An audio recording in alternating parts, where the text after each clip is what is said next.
Today we're making bombolini, which is Italian donuts that went to art school and now think they're better than everyone else. The legend says regular donuts and bomboloni fought a brutal civil war in 14th century Firenze. While normal donuts surrendered their centers to keep the peace, the bomboloni swore an oath to never yield to the whole, armoring themselves in lava-hot sugar, hoarding all the pastry sludge and vowing to turn your daily calorie limit into a hilarious mathematical joke. And now we transition from talking about them to actively creating the problem. Dump a full kilogram of wheat dust into a bowl large enough to contain your impending regrets. Next, in a separate bowl, pour in a warm bath of milk. Add a spoonful of sugar, followed by your dry yeast. Be extremely gentle. The yeast is fragile, deeply anxious, and we do not want to trigger a microscopic panic attack before work even starts. And if yeast doesn't foam, congratulations, your yeast has died and you are a failure. A few moments later. Well, we fucked up. Zero activity. To the exact same bowl, add sugar, salt, and 5 full teaspoons of yeast that are far more emotionally eligible to survive this process.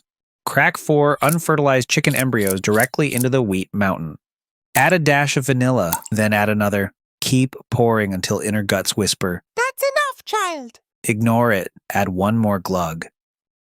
Now pour in a splash of liquid calcium to bring the whole operation together. If you're not down with the cow juice, feel free to deploy some bean squeeze, nut juice, or oat liquid extract to drown the dust. Now jingle-mingle it with your flat plastic paddle of obedience. Drag it around the perimeter in violent circles until the wheat dust, liquid calcium, and pre-chickens form an uneasy, shaggy truce known as dough. Now evict the shaggy blob from its comfortable bowl home. Slap it down onto a larger plate like a soggy, uncooperative alien that just lost its lease. Push, fold, and slam the mass into the plate for 5 straight minutes like it owes you rent and keeps changing its story. If your wrists aren't screaming by minute 7, you're not doing it with enough hostility. Remember not to use the same kneading pattern you want to switch it up. This is called dough confusion.